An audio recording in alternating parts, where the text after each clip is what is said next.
Olá, alunos da turma de Pedagogia da Uniplan, Carpina. Aqui você pode. Então, roda a vinheta.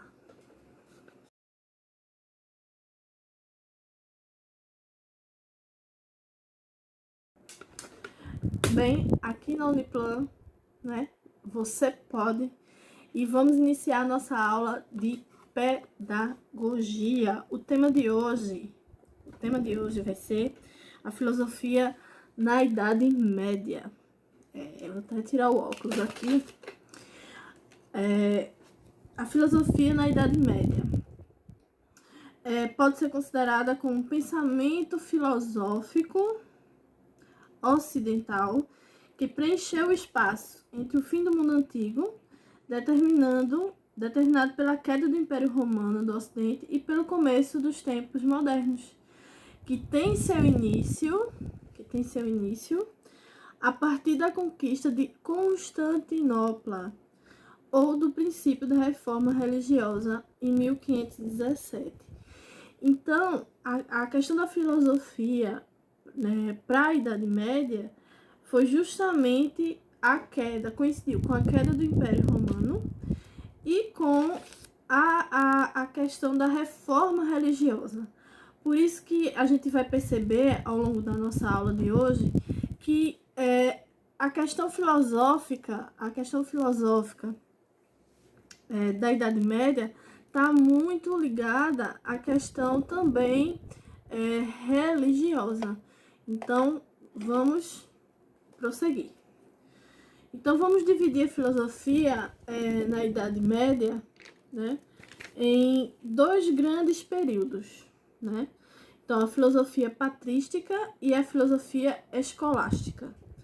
Então, se formos traçar um perfil da filosofia medieval pelo seu conteúdo, naquilo que corresponde à sua essência espiritual, podemos conceituá-la como um pensamento filosófico ocidental que vem desde Santo Agostinho e de Anselmo de Cantuária. Então, saber para crer, crer para poder saber.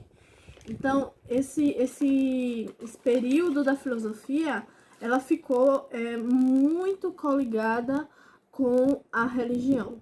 Até mesmo porque os escritos, todo o legado, toda a herança cultural que a Grécia e, consequentemente, o Império Romano deixou para o mundo ocidental, justamente está ligado às questões do Império Romano e mundo grego, aonde os mosteiros eles foram guardiões de muitas relíquias religiosas e dos grandes filósofos. Eles foram os responsáveis por essas questões também, guardiões e tradutores, né? Muito do que foi traduzido e salvo para os nossos tempos foi justamente devido ao trabalho dos mosteiros, né? Num filme chamado O Nome da Rosa, isso é muito evidenciado, a questão do trabalho dos mosteiros no sentido de transcrever os grandes clássicos. Então, vamos continuar. Com base na fé, assim, continuando. Todos vivem na certeza da existência de Deus, da sua sabedoria, de seu poder e da sua bondade. Então, aí é evidência super que toda a forma de pensamento, a estrutura da filosofia era pautada única e exclusivamente na religião, né? É com base na fé que o filósofo deve pensar e o pensamento filosófico deve servir ao patrimônio da crença, aplicando-lhe a análise e a síntese pela ciência. Então, a partir da fé é que o pensamento poderia tomar forma. Então, primeiro acreditar para depois formular qualquer tipo de teoria posterior. Então, trata-se de uma filosofia comprometida com juízos de valor e preconceitos. Aliás, com juízos de valor preconcedidos, perdão. e que deixa um rastro de dúvida quanto à existência de uma filosofia de fato na Idade Média. Então, essa questão da fé acima do conhecimento, a fé acima de qualquer questionamento, a fé acima de qualquer coisa, isso deixa marcas muito fortes com relação à filosofia na Idade Média, né? E deixa um rastro de dúvida, será que o pensamento do homem é o pensamento do homem ou o pensamento pautado numa fé que não tem explicação, apenas é sentida, né? Então, a patrística, né, a filosofia cristã dos primeiros 7 séculos foi elaborada pelos padres da igreja, consiste no conjunto de doutrinas das verdades da fé cristã e da sua defesa contra os pagãos e os hereges. Então, a patrística, ela se pautava na questão da fé cristã e lutar contra os pagãos e os hereges. Então, já a escolástica, esse modo de pensar essencialmente cristão, buscava respostas que justificassem a fé na doutrina ensinada pelo clero, considerado como o guardião das verdades espirituais. Então, na questão da patrística, a gente observa uma resistência, uma luta, um choque com relação aos pagãos e os hereges. Quem são pagãos? Quem são considerados hereges, né?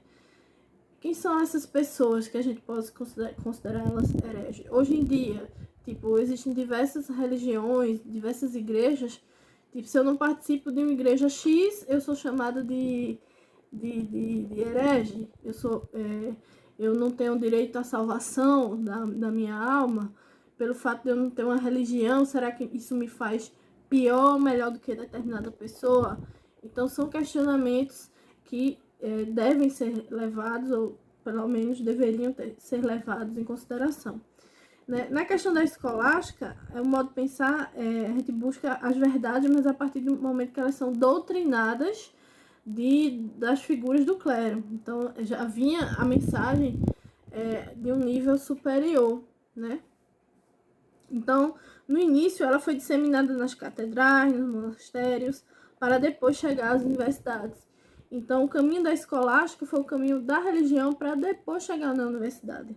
Então, a partir dessas tentativas de racionalização do pensamento cristão, surgiram os dogmas católicos, que se infiltraram na mentalidade clássica dos conceitos gregos, como providência, revelação divina, criação proveniente do nada. Ou seja, dogmas são situações ou verdades que a gente não questiona, elas existem por si só.